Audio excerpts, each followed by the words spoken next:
21대 국회 임기 개시 이후 일주일간 200여 개의 법안이 발의됐습니다. 오늘 국회는 지금에서 소개해드릴 입법 예고는 국민소환제입니다. 지난 국회는 동물국회, 식물국회의 모습을 보여 국민적 비판의 대상이었다며 발의된 국민소환제. 일하지 않는 국회를 언제든 국민이 직접 심판할 수 있는 게 진정한 민주주의라고 밝히며 열린민주당 최강욱, 김진애, 강민정 의원은 이번 법안의 취지를 설명했습니다.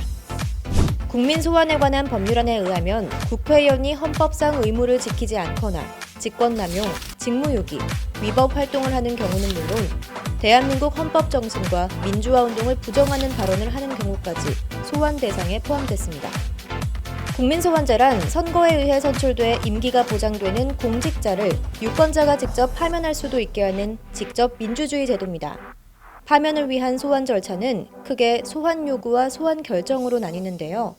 유권자가 소환 요구 또는 소환 결정 과정에만 관여하는 경우가 있고 요구와 결정 모두 관여하는 경우도 있습니다. 대한민국에서는 유권자가 두 단계 모두 관여하는 제도가 논의되어 왔습니다. 해외 사례를 보면 키리바시와 팔라우, 리히텐슈타인 등 인구가 10만 명 안팎인 작은 나라 가운데 상당수는 국민소환제를 시행하고 있다고 하는데요. 이들을 포함해 전 세계적으로 11개 국가만 소환 요구와 결정에 유권자 모두 관여하는 국민소환제를 채택하고 있습니다. 우리나라에선 4.19 이후 도입 논의가 됐지만 5.16 군사 쿠데타로 좌절됐습니다. 이후 참여정부 때 지자체단체장과 지방의원을 소환하는 주민소환제만 도입돼 시행돼 왔습니다. 열린민주당은 당의 총선 1호 공약이 국민소환제 도입이라고 밝히면서 막말국회, 교착국회, 무능국회를 막고 일하는 국회를 만드는 것이야말로 국민을 배신하지 않는 정치의 출발이라고 설명했는데요. 국민소환제에 대해 전문가와 함께 자세히 풀어봅니다. 법을 가장 가까이에서 바라보는 변호사에게 묻는다. 송파세무서 국세심사위원, 행정자치부 외부 전문의원, 한국노총 시니어노조 고문변호사, 수서동작경찰서의 자문변호사로 활동 중인 곽준호 변호사와 함께 국민소환제는 어떤 법인지 알아봅니다.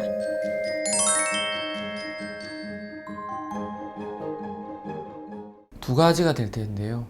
첫 번째로는 이 대상, 그러니까 국민 소환의 요건을 무엇으로 규정할지에 대한 논란이 있을 수 있습니다. 좀 이렇게 극단적인 사람들이 활동을 해서 좀 범위를, 이렇게 요건을 구체화되지 않았기 때문에, 구체화할 수도 없고, 그렇기 때문에 그런 걸 이용해서 좀 소위 말하는 정적 제거에 또는 그 정적의 활동을 위축시키는 데 이용하는 것에 대한 문제가 있을 수 있고요. 두 번째로는 이것이 좀 일종의 주민들의, 일부 주민들의 그 지역 이기주의에 악용될 수 있는 소지가 있을 수 있습니다.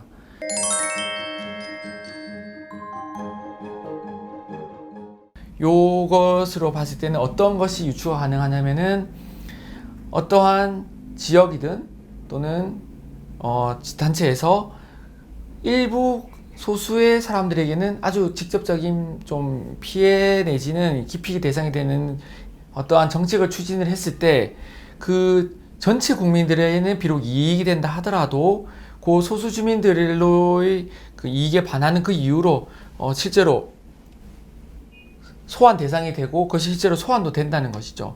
일부 소수 국민들에게는 직접적인 피해가 될 수밖에 없지만 전체 국민들로 봐서는 전체 주민들로 봐서는 필요한 이러한 어떠한 정책이라든지 시설을 진행을 했을 때 소환 대상이 되고 실제로 소환까지 됐었죠.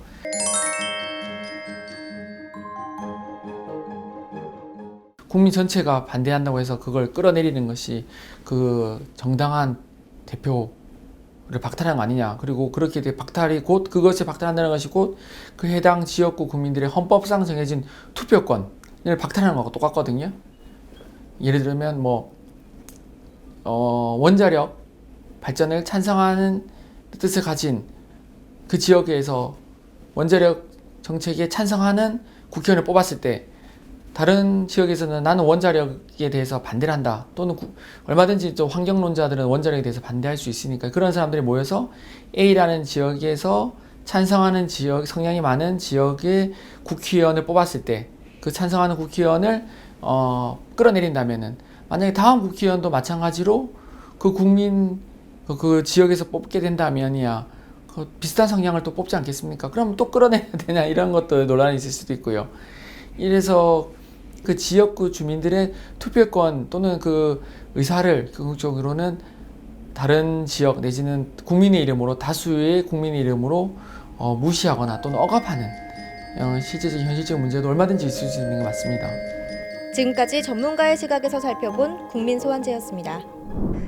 20대 국회에서 발의됐지만 문턱을 넘지 못했던 국민소환제에서는 국회의원 소환 대상을 헌법상 국회의원의 의무를 지키지 않거나 직권남용, 직무유기, 위법 활동을 한 경우 등으로 제한했습니다. 하지만 이번 법안이 통과된다면 대한민국 임시정부의 법통과 민주화 운동을 부정적으로 발언하는 것까지 국민의 심판을 받게 되는 근거가 되는데요. 이번 국민소환제가 21대 국회의 문턱을 넘을 수 있을지 계속 관심을 두고 지켜봐야겠습니다.